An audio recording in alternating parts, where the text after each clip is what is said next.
चादर उघारी जब देखल हो दीनानाथ, हो न संकट पड़ल तुहार।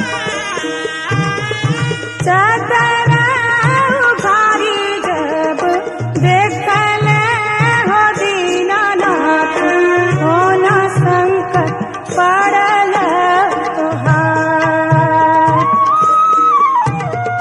नैना संकट पड़ल